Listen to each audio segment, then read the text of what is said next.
Влегуваат во земјата како туристки, а ноќите ги минуваат забавувајќи ги гостите во ноќните клубови со екзотични танци. Последната акција на СВР Тетово откри 15 странски државјанки кои работеле нелегално во локали и го злоупотребувале туристичкиот престој.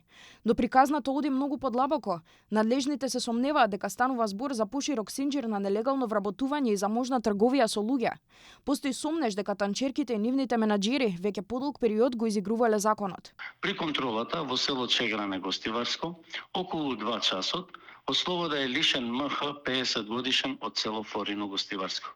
Тој, откако ги забележал полициските службеници пред објектот, ја заклучил влезната врата и ги предупредил присутните да бегат.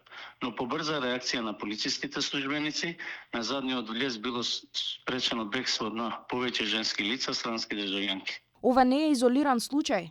Според информациите, меѓу приведените има и државјанка на Колумбија, а нејзини сонароднички и претходно биле затечени во вакви контроли, па депортирани назад во нивната родна земја. Поради злоупотреба на туристички престој, односно престојување спротивно на целта, приведени се вкупно 15 странски државјанки на возраст од 19 до 40 години од Србија, Албанија и Колумбија, од кои 11 во угостителскиот објект во село Чегране и 4 во угостителскиот објект во подрачјето на полициското одделение Галате. Македонија не е единствена држава во регионот што се соочува со злоупотреба на туристички престој.